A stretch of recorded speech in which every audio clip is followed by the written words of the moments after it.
ইরানের হুমকির 24 ঘন্টা পার না হতেই লেবানন থেকে ইসরায়েলকে সেনা সরাতে বললেন ট্রাম্প। ইরানের হুঁশিয়ারিতে কি ভয় ট্রাম্প? এবার ঘনিষ্ঠ মিত্র নেতানিয়াহুকে অকথ্য ভাষায় গালি দিলেন প্রেসিডেন্ট ট্রাম্প, বললেন পাগল। ইরানের ভয় কি দিলেন গালি? সুদানের টেলিভিশনে চলছে বাংলাদেশের প্রশংসা, ফিলিস্তিনের গাজায় দোয়া করছেন সেখানকার মুসলিমরা, কিন্তু কেন? আসসালামু আলাইকুম, দেখছিলেন Bangla vision world news headline. এবারে বিস্তারিত। ইরানের এক হুমকির 24 ঘন্টা পার না হতেই এবার লেবানন থেকে অবিলম্বে সব ইসরায়েলি সেনা সরিয়ে নিতে বললেন মার্কিন প্রেসিডেন্ট ডোনাল্ড ট্রাম্প।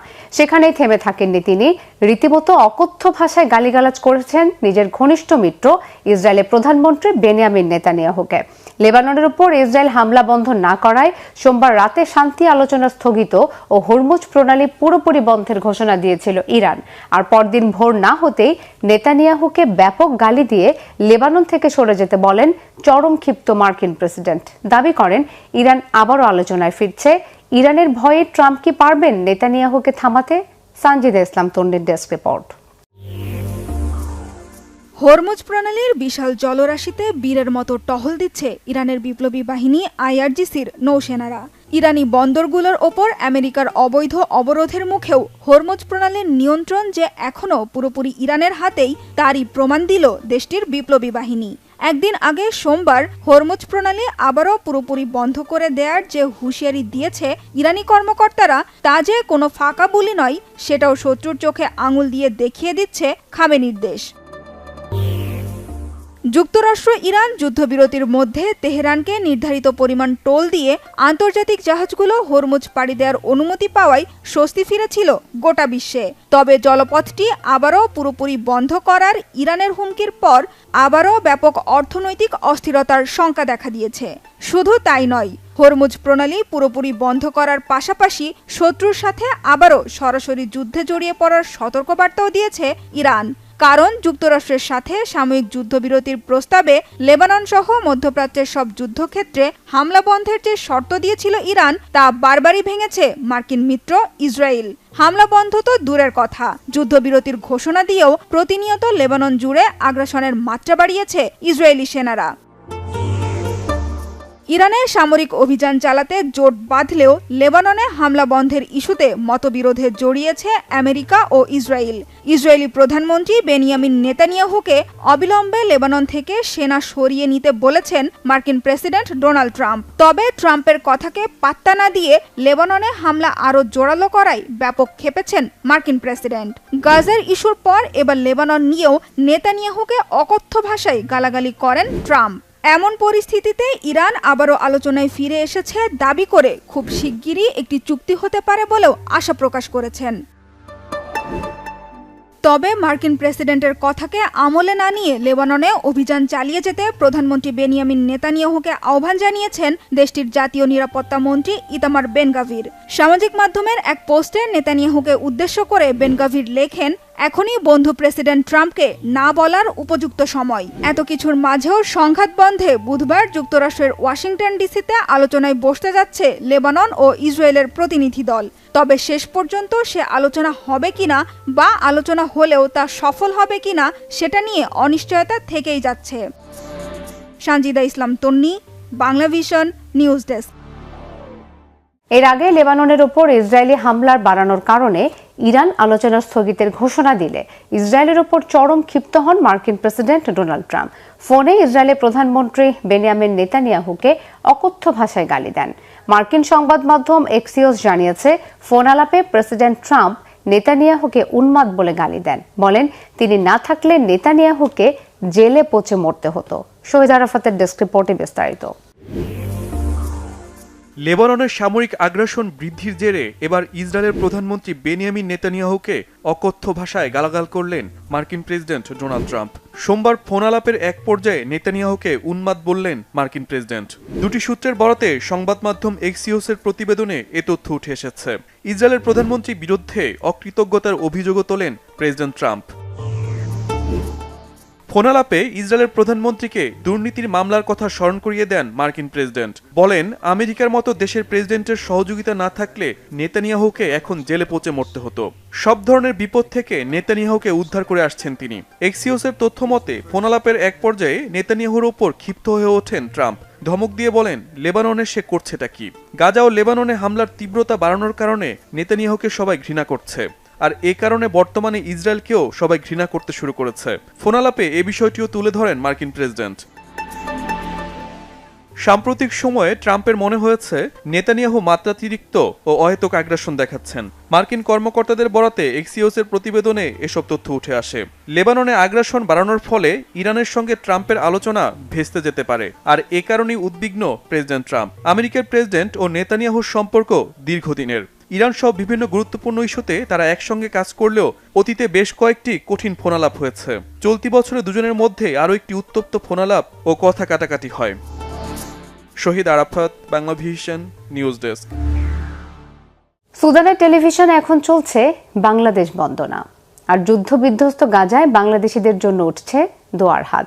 কারণ ঈদে তাদের সঙ্গে কুরবানির মাংস ভাগ করে নিয়েছেন বাংলাদেশের মানুষ।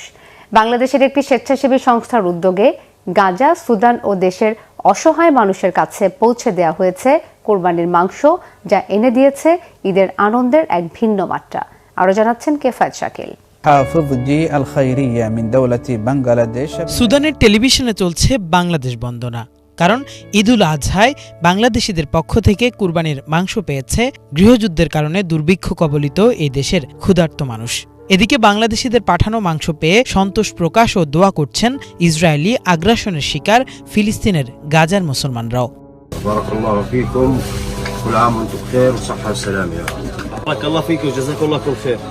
بارك الله فيك وجزاك الله خير الجزاء اللهم بارك في أموالهم. نشكر جمعية حافظجي الخيرية لدعمها لأبناء الشعب الفلسطيني في غزة والنازحين العالقين في مصر اللي دعمهم الشهري المبارك. جزاكم الله خير وحياكم الله. পুরো বিশ্বের মুসলিম সম্প্রদায় যখন ঈদুল আজহায় পশু কুরবানি ও উৎসব আনন্দে ব্যস্ত, তখনও জীবন বাঁচানোর খাদ্য জুটছে না ইসরায়েলি আগ্রাসনের শিকার গাজার মুসলমানদের ভাগ্যে।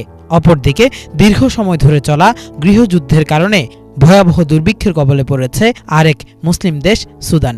ঈদ উদযাপন বা কুরবানি দেওয়া তো দূরের কথা, তাদের পেটে পড়ছে না জীবন রক্ষার খাবারও। এসব মানুষদের জন্য অর্ধশতাধিক পশু কুরবানি করেছে বাংলাদেশের আলেম ওলামাদের পরিচালিত স্বেচ্ছাসেবী সংস্থা Hafezi charitable society of Bangladesh.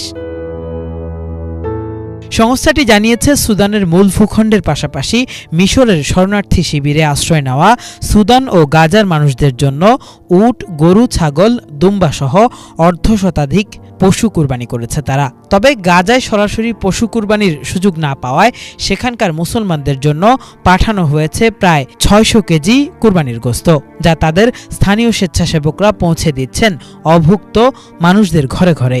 কেউ যদি আপনাকে বলে যে গাজা ভূখণ্ডের ভেতরে কুরবানি কেউ দিচ্ছে, এটা সম্পূর্ণ মিথ্যা কথা।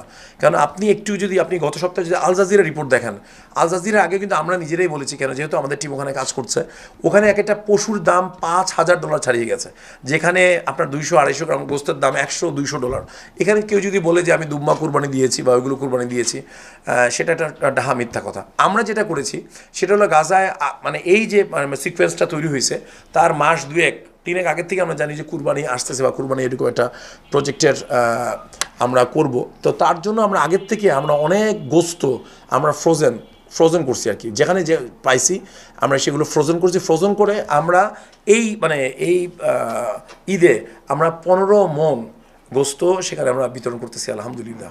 আমাদের চলতেছে গাজার বিভিন্ন স্ট্রিপে, দের আলগুলা, গাজার মেন গাজা, আপনার মাওয়াসি আল কারারা, আমরা খান ইউনিস, রাফা, এগুলো তো আমরা বিভিন্ন জায়গায় আমাদের সাধ্য অনুযায়ী সেই গোস্তগুলো বিতরণ করতেছি। পাশাপাশি আমরা ওদেরকে ওই যে বাজার সামগ্রীও বিতরণ করে থাকি আর কি।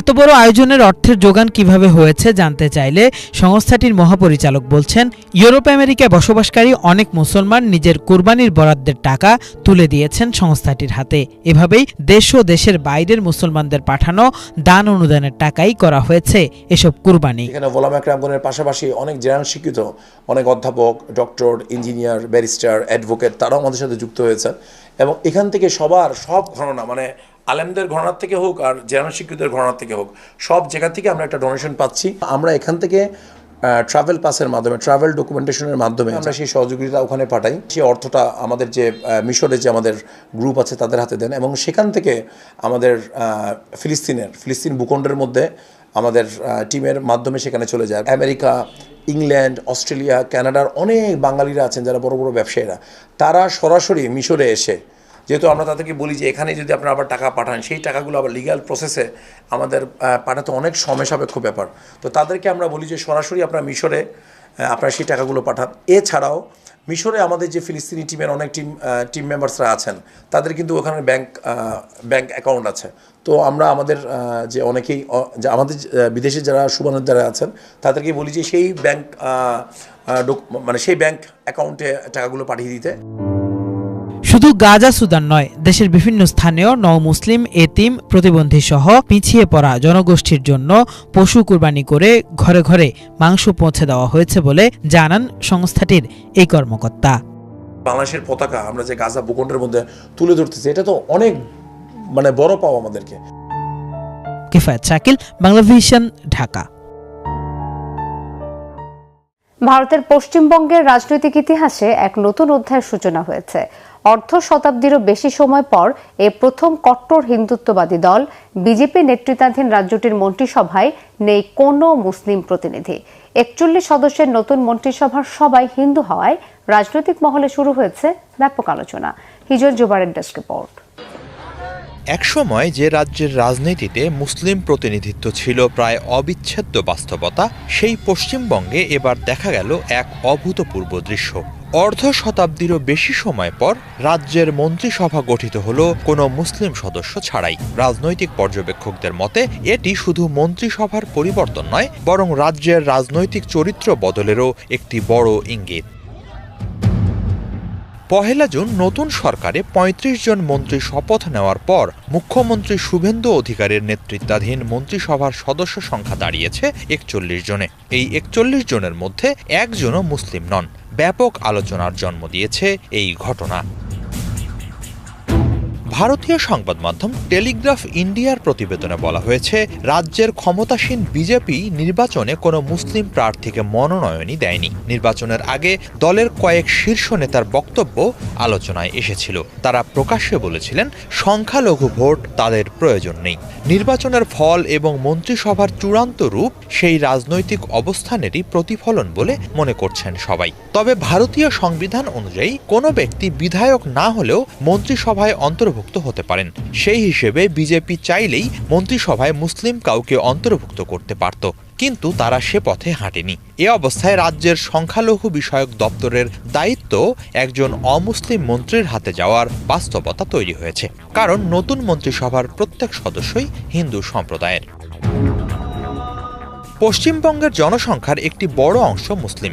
বিভিন্ন পরিসংখ্যান অনুযায়ী রাজ্যের প্রায় 1/3 ভোটার এই সম্প্রদায়ের। সেই কারণে স্বাধীনতার পর থেকে অধিকাংশ সময়ই রাজ্য সরকারে মুসলিম প্রতিনিধিত্ব দৃশ্যমান ছিল। রাজনৈতিক পালাবদল হয়েছে, সরকার বদলেছে, কিন্তু মন্ত্রিসভায় মুসলিম উপস্থিতি প্রায় সব সময়ই দেখা গেছে।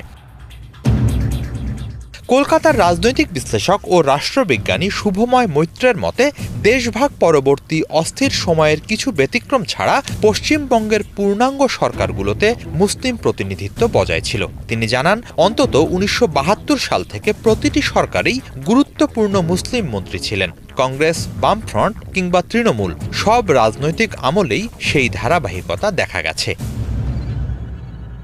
ইতিহাসের দিকে তাকালে দেখা যায়, কংগ্রেস আমলে সৈয়দ কাজিম আলী মির্জা, মোহাম্মদ রফিক কিংবা গনি খান চৌধুরীর মতো নেতারা গুরুত্বপূর্ণ দায়িত্ব পালন করেছেন। পরে বামফ্রন্ট সরকারের দীর্ঘ শাসন আমলে আব্দুর রাজ্জাক মোল্লা, মোহাম্মদ আমিন ও আনিসুর রহমানের মতো নেতারা মন্ত্রিসভার গুরুত্বপূর্ণ মুখ ছিলেন। তৃণমূল কংগ্রেসের শাসন আমলেও ফিরহাদ হাকিম, জাভেদ আহমেদ খান, গোলাম রব্বানী ও সিদ্দিকুল্লাহ চৌধুরী প্রভাবশালী মুসলিম নেতা হিসেবে পরিচিতি পেয়েছিলেন।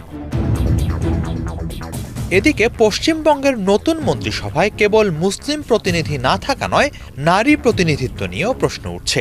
৪১ সদস্যের এই মন্ত্রী পরিষদে মাত্র ৭ জন নারী জায়গা পেয়েছেন, যা ২০%-এরও কম। ফলে অন্তর্ভুক্তিমূলক প্রতিনিধিত্ব নিয়ে নতুন করে বিতর্ক শুরু হয়েছে। অনেক বিশ্লেষক বলছেন, মন্ত্রী নির্বাচনের ক্ষেত্রে বিজেপি আবেগ বা প্রতীকী বার্তা দেওয়ার চেয়ে অভিজ্ঞতা ও দলীয় কৌশলকে বেশি গুরুত্ব দিয়েছে। তবে এটি বলার অপেক্ষা রাখে না, এবার পশ্চিমবঙ্গের রাজনৈতিক ইতিহাসে এক নতুন অধ্যায়ের সূচনা হয়েছে, যেখানে প্রথমবারের মতো পুরো মন্ত্রিসভা গঠিত হলো মুসলিম প্রতিনিধিত্ব ছাড়াই। হিজল জোবায়ের, বাংলা ভিশন। যুক্তরাষ্ট্রের আইওয়া অঙ্গরাজ্যে পারিবারিক বিবাদের জেরে একাধিক স্থানে গুলির ঘটনায় এক সন্দেহভাজন সহ অন্তত 7 জন নিহত হয়েছে। পুলিশ জানিয়েছে, এই ধারাবাহিক হত্যাকাণ্ডগুলো মাস্কাটিন শহরের 2টি বাড়ি ও একটি ব্যবসা প্রতিষ্ঠানে ঘটেছে। স্থানীয় সময় সোমবার বেলা 12টার দিকে আইওয়া অঙ্গরাজ্যের পার্ক এভিনিউর একটি বাড়িতে গোলাগুলির খবর পেয়ে দ্রুত ঘটনাস্থলে ছুটে যায় পুলিশ। বাড়ির ভেতরে ঢুকে 4 জনের মৃতদেহ দেখতে পায় তারা। আইন প্রয়োগকারী কর্মকর্তারা কিছুক্ষণ পরে একটি সেতুর কাছে সন্দেহভাজন হামলাকারী রায়ান উইলিস ম্যাকফারল্যান্ডকে আহত অবস্থায় শনাক্ত করেন। প্রাথমিক চিকিৎসা দেয়া হলেও ঘটনাস্থলে হামলাকারীর মৃত্যু হয়। পুলিশের ধারণা আত্মহত্যা করেছে সে। পরবর্তীতে মিল স্ট্রিটের অন্য একটি বাড়ির ভেতর থেকে আরেক ব্যক্তির গুলিবিদ্ধ মরদেহ উদ্ধার করে পুলিশ। আরও তল্লাশির পর কর্মকর্তারা গ্র্যান্ড ভিউ এভিনিউর একটি ব্যবসা প্রতিষ্ঠান থেকে গুলিবিদ্ধ অবস্থায় আরেক ব্যক্তির মরদেহ উদ্ধার করেছে। ভুক্তভোগী সদস্যরা সন্দেহভাজন ব্যক্তির পরিবারের সদস্য হওয়ায় প্রাথমিক তদন্তের ভিত্তিতে পুলিশ জানিয়েছে, গোলাগুলির এই ঘটনা পারিবারিক বিবাদের জেরেই ঘটেছে। তবে হামলার কারণ এখনও উদ্ঘাটন করতে পারেনি পুলিশ।